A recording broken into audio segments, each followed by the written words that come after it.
8절에서 14절입니다.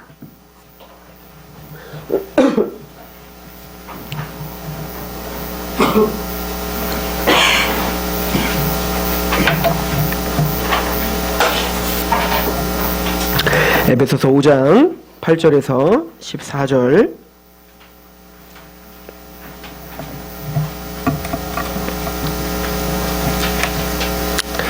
우리 한 목소리로 같이 봉독하도록 하겠습니다. 에베소서 5장 8절에서 14절입니다. 시작. 너희가 전에는 어두움이더니 이제는 주 안에서 빛이라. 빛의 자녀들처럼 행하라. 빛의 열매는 모든 착함과 의로움과 진실함에 있느니라. 주를 기쁘시게 할 것이 무엇인가 시험하여 보라. 너희는 열매 없는 어두움의 일에 참여하지 말고 도리어 책망하라. 그들이 은밀히 행하는 것들은 말하기도 부끄러운 것들이라. 그러나 책망을 받는 모든 것은 빛으로 말미암아 드러나나니 드러나는 것마다 빛이라. 그러므로 이르시기를 잠자는 자여 깨어서 죽은 자들 가운데서 일어나라. 그리스도께서 너희에게 비추시리라 하셨느니라. 기도하겠습니다. 하나님 아버지, 우리를 빛으로 불러주신 하나님 앞에 우리가 마음을 다해 예배합니다. 주여, 오늘 말씀 중에 선포하는 사람이 또 듣는 하나님의 백성들이 성령님의 조명하심에 의해 말하고 들을 수 있도록 도와주시고 마음을 낮춰 주옵소서. 이 시간도 하나님께 위탁합니다. 예수 그리스도의 이름으로 감사하며 기도하옵나이다. 아멘. 너희가 전에는 어두움이더니 이제는 주 안에서 빛이라. 빛의 자녀들처럼 행하라. 오늘 말씀해 보시면 사도 바울은 성도들, 구원받은 사람들을 빛 안에 거하고 있다라고 표현하고 있지 않고 그냥 빛이라고 표현하고 있습니다. 즉 하나님을 제대로 복음을 알고 있는 하나님의 백성들은 빛이라는 거예요. 아브라함에게 하나님이 약속을 하셨어요. 뭐라고 약속하셨냐면 너는 본토 친척 아비 집을 떠나라. 그리고 내가 지시할 땅으로 가라 라고 말씀하시고 내가 너에게 복을 주마. 그리고 네가 복이 되게 하마 라고 표현을 하죠. 즉 너에게 복을 쏟아 부어 주실 것인데 단순히 복을 받는 대상이 아니라 네가 복 자체가 될 것이다 라고 이야기하고 있는 겁니다. 그래서 이것을 개역 성경에는 의역을 했었죠. 내가 너에게 복을 줘. 네가 복의 근원이 되라. 이렇게 표현을 했단 말입니다. 쉽게 얘기해서 갈증이 너무 심해서 죽을 수도 있을 그런 상황에 오아시스를 만난 겁니다. 그래서 물을 마시게 된 거예요. 그러니까 누군가가 나에게 물을 줬으면 그게 복이죠. 그것만큼 은혜가 어디 있겠습니까? 즉 구원이란 하나님이 아브라함에게 또 아브라함의 믿음을 동일하게 소유하고 있는 하나님의 백성들, 영적 이스라엘 우리에게 하나님이 복을 주시겠다고 이야기하시는 거예요. 그리고 너에게 우물을 마셔라. 즉 그 갈망한 가운데 우물을 마셔라. 그걸로 끝나지 않고 근데 네가 우물이 될 거야. 단순히 네가 그 하나님의 은혜를 받아 우물을 마시고 갈증의 해소가 되고 생명을 얻을 뿐만 아니라 네가 가는 곳마다 너를 통하여 우물이 선포되고 너를 통하여 갈증이 해소되는 일들이 벌어질 거야. 너는 복이야. 즉 요한복음 1장에 보면 태초에 말씀이 계셨는데 그 말씀이 하나님과 함께 계셨으니 그 말씀이 곧 하나님이시라는 거 아니에요? 근데 사도 요한은 그 말씀이 바로 빛이셨다라고 표현하고 있어요. 그 말씀은 빛이시다라고 우리에게 선포를 해주고 계시죠. 그 안에서 생명이 있었으니 이 생명은 사람들의 빛이라. 빛이 어둠에 비추되 어둠이 깨닫지 못하더라. 요한복음은 이렇게 선포하고 있었습니다. 빛은 예수님이십니다. 근데 그 빛이 우리 마음에 비춰짐으로 우리가 또 뭐가 됐다는 거예요? 빛이 되었다라고 표현하고 있습니다. 요한복음은 참 재밌는 책입니다. 제가 성경 공부할 때 가끔 얘기를 해드리는데 사복음서의 세 복음을 우리는 공관복음이라고 이야기합니다. 그리고 요한복음 하나를 떠서 그 공관복음이라는 것은 마태, 마가, 누가는 동일한 관점으로 쓰여졌다는 거예요. 그래서 어떤 예수님의 역사를 쭉 우리에게 알려주고 있습니다. 여러 가지 시각으로 유대인에게, 헬라인에게, 로마 사람들에게 각자에게 그 시각에 맞게 그 예수님의 이야기, 스토리를 이야기해주고 있다면 요한복음은 이제는 사도 요한이 나중에 제일 나중에 써서 그 예수님의 스토리, 그 예수님의 이야기를 신학적인 관점으로 해석해 줍니다. 그게 요한복음이에요. 요한복음은 읽다 보면 은혜가 너무너무 크죠. 그래서 요한복음 사실은 쉬운 책은 아니에요. 그냥 읽으면 쉬운 것 같지만 우리가 보통 요한복음부터 읽으세요 라고 하잖아요. 왜? 거기 좋은 말씀들이 많으니까. 하나님이 세상을 이처럼 사랑하사. 그런데 요한복음은 그렇게 사실은 쉬운 책은 아니에요. 공관복음을 이미 좀 이해하고 요한복음을 볼 때 더 큰 은혜가 되는데, 자, 예를 들어서 이 요한복음은 소경이 눈을 뜨게 하는 장면들이 그냥 무미건조하게 진행되지 않고 요한복음 8장에 예수님께서 마귀에게 속한 자가 있다라고 하는 이야기를 합니다. 왜 너희들이 내 말을 깨닫지 못하느냐? 너희가 내 말을 깨닫지 못하는 것은 마귀의 자녀이기 때문에 그렇다. 너희 아비가 마귀다. 사단에 의해 그 권세에 너희가 잡혀있기 때문에 예수님의 말씀이 깨달아지지 않는 거야 라고 이야기를 하십니다. 그리고는 9장에 가서 그 이야기와 연결지어서 무슨 얘기를 하시냐면 바로 빛에 대한 이야기를 하십니다. 그리고는 그거와 연결지어서 어떤 얘기를 하시냐면 소경이 눈을 뜨게 되는 기적들을 막 베풀어요. 맹인이 눈을 뜨는 거예요. 못 보던 자들이 눈을 뜹니다. 그리고는 갑자기 바리새인들에게 고개를 돌리시면서 너희가 소경이다 라고 표현을 하고 계시죠. 그랬더니 그 맹인들이 뭐라고 합니까? 그 바리새인들이 내가 한 번도 눈을 감은 적이 없는데 왜 내가 맹인입니까? 라고 했더니 저들은 안 보인다고 하니 저들이 보는 자고 너희는 본다고 하니 너희가 맹인이다 라고 이야기를 하죠. 나는 뭔가를 찾은 것처럼 나를 의지하고 내 눈으로 주 예수 그리스도의 그 갈급함이 없이 그냥 살아가고 있는 바리새인들, 자신의 의와 자신의 어떤 실력을 믿고 살아가고 있는 그들이 맹인이고, 그 맹인들은 자기의 눈이 내가 지금 눈이 감겨 있다는 걸 알고 예수님만이 나의 눈을 뜨게 할 수 있는 유일한 메시아이심을 믿고 갈급한 심정으로 그분을 붙잡으니 그들이 보는 자라는 거죠. 그래서 지금 사실은 공관복음에는 그 어떤 기적이 그냥 기적만 나오지만 요한복음은 그 기적의 의미를 우리에게 드러내주는 책이 요한복음인 거예요. 그런데 그 요한복음에 보면 예수님께서 니고데모라고 하는 사람을 만납니다. 니고데모라는 사람을 만나는데 빛에 대한 이야기를 해요. 예수님이 요한복음 2장에도 보면 2장 19절에 3장 19절에 보면 이렇게 이야기를 합니다.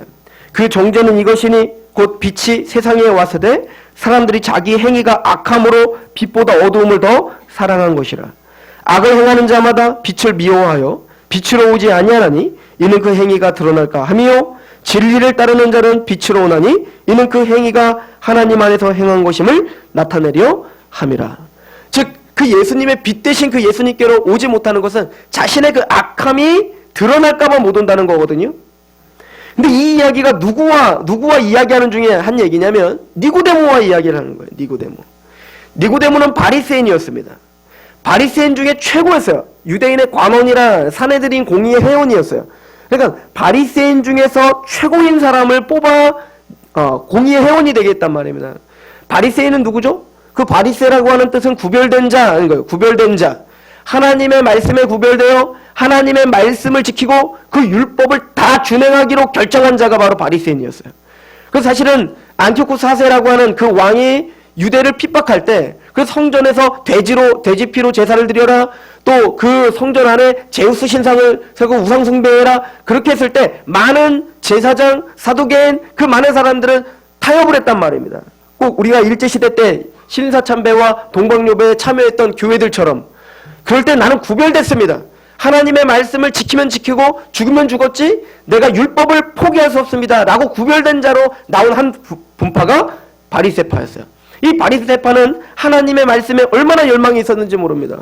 그래서 그 말씀을 다 외웠고 그 말씀을 어쨌든 준행하려고 세세한 원칙까지 세워가며 그렇게 지켰던 사람들이 바리새인이었습니다. 그 사람들은 자신들이 보는 사람인 줄 알았습니다.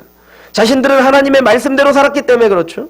그렇게 또 열심히 하나님을 위해서 최선을 다했다라고 하는 어떤 그 자신감이 자기 의가 있었기 때문에 나는 보는 자라고 생각했고 또 내가 이걸 가지고 하나님 앞에 이렇게 행한 걸 가지고가 인정받으려고 했었단 말입니다. 근데 성경은 니고데모가 예수님을 찾아왔을 때 밤이더라라고 표현하고 있습니다. 이 요한복음이기 때문에 이 밤이라는 말이 굉장히 의미심장한 얘기인 거예요. 왜냐면 나중에 보시면 가룟 유다가 예수님을 이제 팔아먹기로 결정을 합니다. 이 성만찬 때 예수님께서 마지막 최후의 만찬 때 떡을 떼시면서 니할리 해라. 그랬더니 이 가룟 유다가 마음에 결심하고 나가죠. 나갈 때 거기 요한복음 뭐라고 기록되어 있냐면 나갔더니 밤이더라 이렇게 표현되고요. 밤의 사람이라는 얘기인 거예요. 자, 무슨 얘기죠? 니고데모가 그런 열심과 열정과 율법을 다 알고 있다 할지라도 그는 밤의 사람이었다는 겁니다. 어두운 가운데 진리를 모르는 사람이었다는 거예요. 아무리 말씀을 많이 달달달 외우고 다 지켜 행하더라도 내가 거듭나지 아니하면 하나님 나라를 볼 수가 없고 갈 수가 없다라고 하는 말씀이 이 빛이라는 이 이야기를 통해서 밤과 낮이라고 하는 이 비교를 통해서 지금 우리에게 설명되어지고 있는 것입니다. 여러분들은 빛의 사람입니까? 여러분들은 밤의 사람입니까? 오늘 바울은 이렇게 이야기합니다. 너희는 거듭나서 구원을 받은 하나님의 백성들, 즉 너희는 빛이라 라고 이야기를 하고 있죠. 가장 큰 복, 아까 아브라함에게 이야기한 것처럼 내가 너에게 복을 주고 네가 복이 될 거야. 우리에게 주신 복이 뭘까요? 성경에서 말하는 복이 뭘까요? 그 복이라는 것은 이 세상, 이 땅의 것을 말하는 건 아니에요. 성경이 말하는 건. 물론 그것도 복이죠.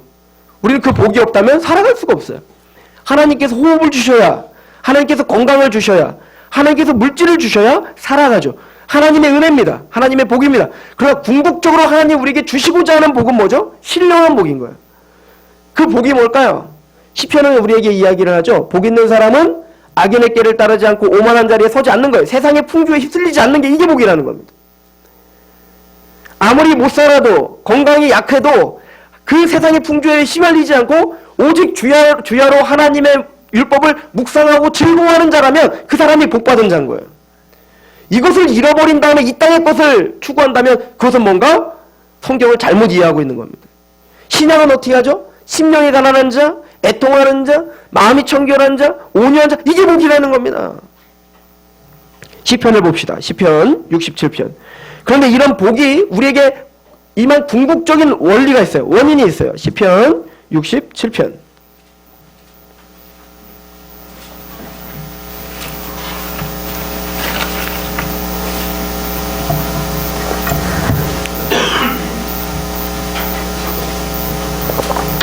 시편은 복받은 자의 기도입니다. 시편은 복받은 자의 찬양입니다. 그래서 시편 1편에 복에 대한 이야기가 먼저 나온 거예요. 진짜 복이 뭔지, 복받은 자가 무엇인지를 말하고 있는 겁니다. 그리고는 그 복에 대해서 이렇게 설명합니다. 67편 1절 같이 한번 읽어봅시다. 시작. 하나님은 우리에게 은혜를 베푸사 복을 주시고 그의 얼굴 빛을 우리에게 비추사. 이게 복이에요. 하나님을 알게 하는 거. 하나님을 알게 되어 그 빛이 우리 안에 온 거. 그래서 우리가 빛이 된 거. 하나님은 이것이 복이라고 이야기합니다. 왜? 이것이 돼야 악인의 길을 따르지 않고 오만한 자리에 서지 않는 자리에 있게 되는 거예요. 우리 실력으로 될 수 없다는 것입니다. 하나님의 율법을 주야로 묵상하고 즐거워하는 것은 우리의 실력으로 되지 않는다는 겁니다. 이 하나님을 아는 빛을 우리에게 비춰주셔서 그 빛은 뭐라고 요한복음에? 예수 그리스도 복음이란 말입니다. 그 복음을 비춰주세요. 고린도후서 4장 4절에 이 세상 신이 믿지 아니하는 자들의 마음을 혼미하게 하여 어두움입니다. 사단의 권세가 그들의 마음을 혼미하게 하여 그리스도의 영광의 빛을, 그 그리스도의 영광의 복음을 알지 못하도록 가리고 있어요.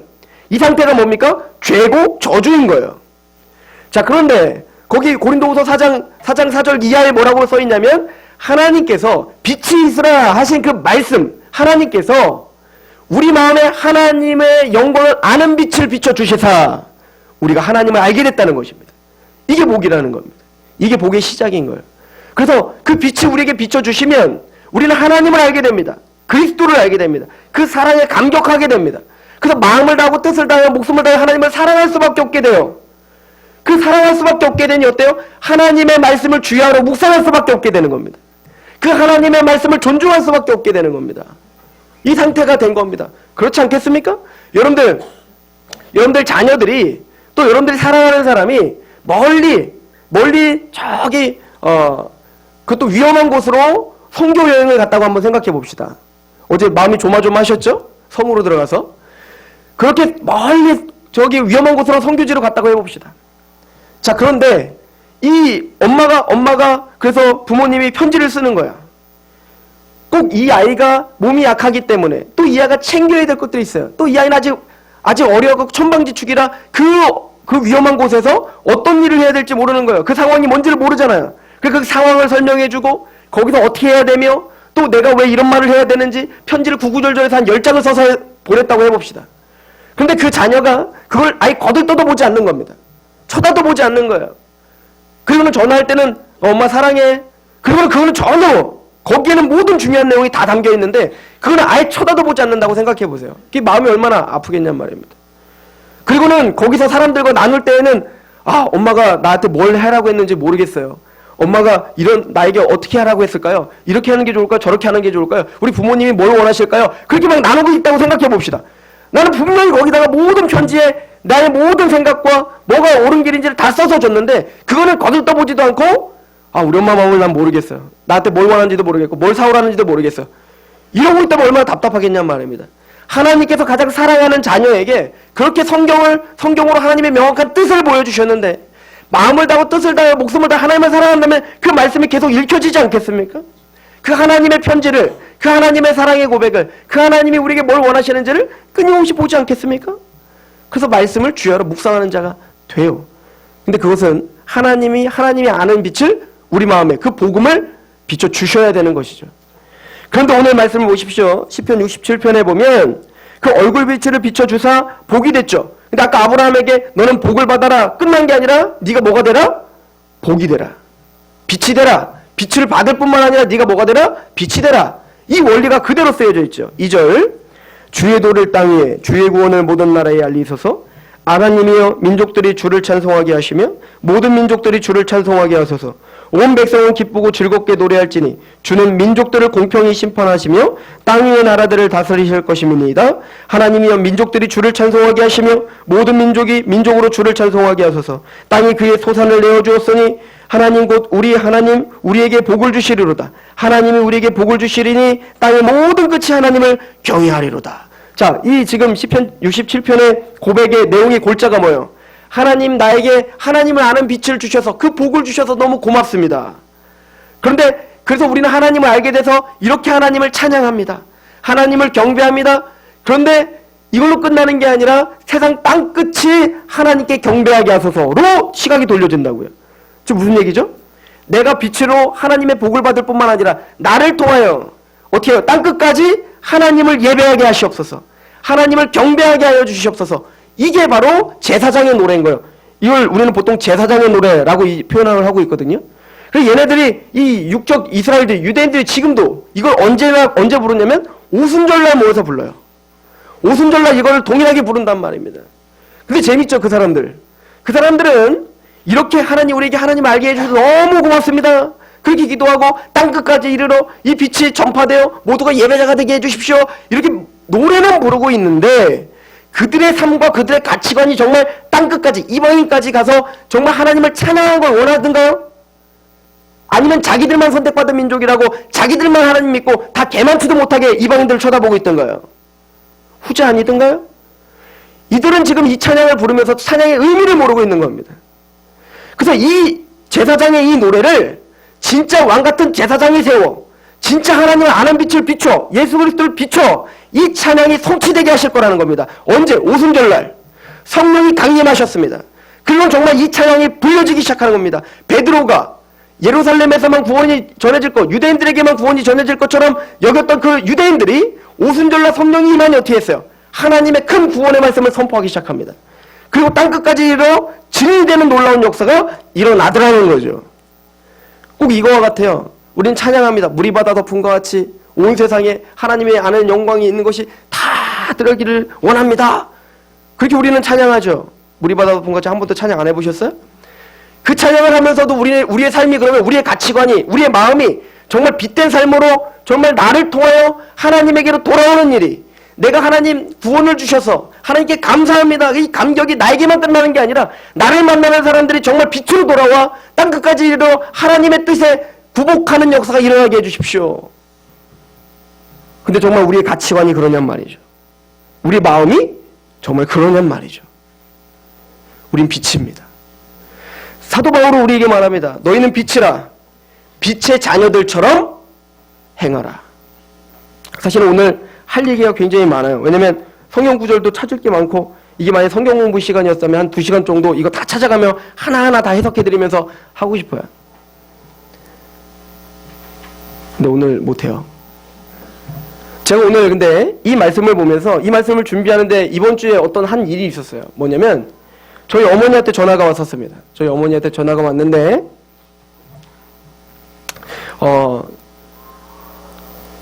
저희 아버지께서 우리 이제 할머니죠. 우리 아버지 어머니, 우리 친할머니께서 살아계셨을 때 굉장히 막 활발하셨던 분입니다. 그러니까 자녀들이 그 어머니를 서로 막 데려가려고 했어요. 왜냐면 데려가면 이제 밥도 해주시고 또 아이들도 봐주시고 그러니까 좋잖아요. 그런데 그 할머니가 제일 구박을 하고 제일 미워했던 사람이 누구냐? 우리 아버지 식구들이었어요. 우리 어머니 맨날 이렇게 머리를 이렇게 잡히셨다고 하더라고요. 또 우리 아버지가 자전거 가게를 하셨는데 큰아버지와 동일하게 자전거 가게를 하시면 둘이 자전거 가게를 했거든요. 근데 우리 가게가 더 잘 됐대요. 근데 그 길목에 서서 큰아버지 우리 집으로 자전거를 사러 오면 절로 가라고. 그래갖고 절로 막 보냈다는 거 아닙니까? 그리고 돈이 필요할 땐 누구에게 오고 우리 아버지에게 와서 돈을 달라고 하고. 그러니까 저는 어렸을 때 보면 항상 싸우는 거밖에 기억이 안 났어요. 지지고 볶고 싸우고 맨날 울고 불고 이거밖에 기억이 안 났다니까요. 제가 예전에 말씀드렸지만 언제 한번 와서 제 머리를 만져보시면 이렇게 삐뚤어졌다. 여기는 완전히 들어가고 여기는 튀어나왔어요. 왜 그러냐면 우리 어머니가 나를 뉘어놓고 맨날 싸우러 가셔갖고 큰 집이랑 그럴 정도로 너무 험악하게 사셨어요. 근데 할머니가 거동을 못하고 이제 모든 대소변을 받아야 될 때가 왔습니다. 근데 그때 큰 집이었던 집에서 그 할머니가 필요했던 거예요. 그래서 왜 딸들을 아이들을 이제 밥을 먹여줘야 되고 자기들은 일을 해야 되니까 또 할머니를 통해서 그 한 집을 얻을 수 있게 됐었거든요. 그래서 그렇게 데리고 가셨단 말이에요. 그때 우리 아버지가 말했는데 저희가 모시고 있었는데 한 번 모시고 하면 그럼 다시는 너희가 끝까지 책임을 져야 된다. 그랬더니 책임지겠습니다 했다가 모시고 갔는데 알고 보니까 나중에 이제 거동을 못 하시니까 얼마 있다가 불을 딱 켰더니 할머니를 저희 집에다 버리고 간 거죠. 저희 아버지가 다 수발을 다 드시고 한 1년 넘게 그렇게 수발을 드시고 이제 천국으로 보내드렸습니다. 근데 이번에는 외갓집에서 문제가 생겼습니다. 외갓집에서 문제가 생겼는데 이제 할머니께서 거의 100세 가까이 되시니까 굉장히 이제 치매기도 있으시고 저희 아버지도 이제 나이가 많으셨죠. 이제 77이 되셨으니까요. 77이 되셨고 근데 이제 그 삼촌들끼리 이제 서로 모신다 안 모신다 안 모신다 이렇게 막 난리가 나고 또 그랬나 봅니다. 저희 어머니도 이제 막 머리가 아프시죠. 근데 사실은 저희 아버지가 그 재산을 받을 때 사인을 했다는 거예요. 그 할머니를 모시고 가면서 그 재산을 그럼 나는 안 받겠습니다라고 사인을 해달라고 매형 사인을 해달라고 했다는 겁니다. 그 사인을 해줬대요. 좋다 그러면 잘 모셔라. 그렇게 사인을 했는데 지금 이제 그렇게 돼버리니까 그것 때문에 또 막 왜 안 모시냐 막 또 싸움이 일어났나 봅니다. 저희 아버지가 고관절 수술을 하셨습니다. 고관절이 골절되셔서 수술을 하시고 77이세요. 할아버지시죠. 사실은 우리 아버님도 사실은 이렇게 받으셔야 될 분이에요. 지금 거의 근데 얼마 전에 어머니가 전화를 하셨어요. 며칠 전에 전화를 하셔서 저에게 이야기를 합니다. 약간 이제 울려고 하시면서 저한테 이야기를 하시는데 저희 어머니는 계속 이제 상심이 되고 그러고 있는데 아버지가 우리가 모셔. 저희 집은 또 푸세식 화장실, 제가 예화 많이 들죠? 화장실이 수세식이 아니에요. 푸세식이란 말입니다. 그러니까 얼마나 불편하겠어요. 우리가 모셔. 또 어머니가 이제 모시고 싶지만 이런 상황들과 뭔 얘기를 했대요. 그랬더니 우리 아버지가 그렇게 얘기했대요. 왜 이렇게 복잡하게 살아? 모실 수 있는 거야. 그리고 당신 신학교를 다녔지? 우리 어머님이 신학교를 다니면서 성경 공부를 했거든요. 좋았어? 좋았죠. 그럼 실천해. 그럼 실천해. 하나님 믿지? 왜냐면 외가 식구들은 아무도 교회를 안 다닙니다. 그러면 실천해. 내가 다 해줄게. 그 소리 듣는데 막 눈물이 나더라고요. 그리고 제가 어떤 생각이 드냐면 제가 사실은 저희 아버지를 많이 이렇게 정죄를 많이 했거든요. 마음에. 왜 아버지는 말씀을 안 보는 거야? 말씀 공부를 안 하는 거야? 뭐 하는 거야? 어떻게 한 거야? 그렇게 많은 이야기를 했지만 물론 그건 잘못입니다. 그거는 제가 죽을 때까지 아마 아버님에게 끊임없이 가서 독려하고 듣게 할 겁니다. 그런데 이후에 어찌됐든 그 모습을 보면서 제가 많은 걸 느꼈어요. 사실은 많은 이야기를 해야 되는데 그 한마디에 정리가 되는구나라는 생각을 했습니다. 빛의 자녀들처럼 행하라. 빛의 열매는 착함과 의로움과 진실함에 있느니라. 사도 바울이 무슨 이야기를 하는 걸까요? 우린 빛의 사람이다 하는 거예요. 하나님을 사랑하는 사람이라는 겁니다. 복음을 아는 사람이라는 겁니다. 그리고 우리에게 말합니다. 너희는 빛의 자녀들처럼 행하라. 그럼 우리가 뭐가 다른 걸까? 많이 아는 거? 많은 지식을 가지고 많은 사람들 압도하는 거? 물론 그거 중요합니다. 우리 교회가 중요하게 여기는 거고 저도 중요하게 여기며 끝까지 중요하게 여길 것입니다. 그러나 우리는 어느새 지식적인 어떤 그 알미, 하나님을 아는 것으로 착각하는 경향이 있다는 걸 제가 알게 됐습니다. 빛이란 비춰지는 겁니다. 빛이란 내가 빛입니다 라고 떠드는 게 빛이 아니라 빛이란 그 빛이 비춰져 많은 사람을 녹이고 비추는 겁니다. 마태복음을 한번 볼까요? 마태복음 5장입니다.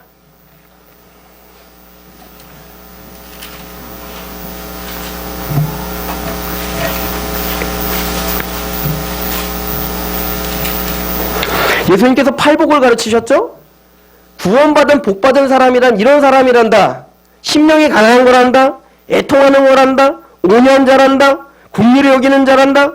또 마음이 청결한 자란다. 의를 위하여 핍박받는 자란다. 또 그 상급을 위하여 하나님을 위하여 그렇게 의를 위하여 그렇게 살아가는 자란다는 거 아니에요? 그런데 그렇게 천국이 임한 사람, 그렇게 하나님의 나라 복이 임한 사람, 빛이 비추어 하나님을 만난 사람들, 너희는 소금과 빛이다 라고 표현하고 있습니다. 그리고 이렇게 설명을 합니다. 13절입니다. 너희는 세상의 소금이니 소금이 만일 그 맛을 잃으면 무엇으로 짜게 하리요? 후에는 아무 쓸데없어 다만 밖에 버려져 사람에게 밟힐 뿐이니라. 너희는 세상의 빛이라. 산 위에 있는 동네가 숨기지 못할 것이요 사람이 등불을 켜서 말 아래 두지 아니하고 등경위에 두나니 이러므로 집안 모든 사람에게 비추느니라. 16절 같이 읽어봅시다. 시작. 이같이 너희의 빛이 사람 앞에 비치게 하여 그들로 너희의 착한 행실을 보고 하늘에 계신 너희의 아버지께 영광을 돌리게 하라. 착한 행실을 보여. 착한 행실을 보여. 빛을 비추게 하여 아버지께 영광을 돌리게 하라. 우리는 빛입니다. 복음을 합니다. 구원의 확신이 있습니다. 거듭났습니다.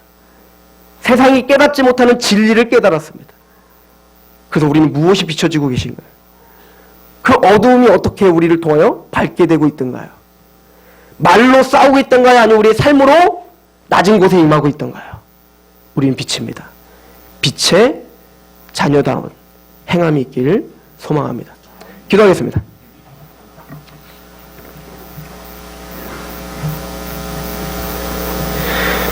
우리로 그 은혜를 힘입어 의롭다 하심을 얻어 영생의 소망을 따라 상속자가 되게 하려 하심이라. 이 말이 미쁘도다. 원하건대 너는 이 여러 것에 대하여 굳세게 말하라. 이는 하나님을 믿는 자들로 하여금 조심하여 선한 일을 힘쓰게 하려 함이라. 이것은 아름다우며 사람들에게 유익하니라. 하나님, 우리는 복음을 알고 있는 성도입니다. 거듭나 그 빛 대신 예수 그리스도에 감격된 성도입니다. 그리고 우리는 빛이 되었고 그 빛을 비추어 어두움을 밝게 해주는 자들입니다.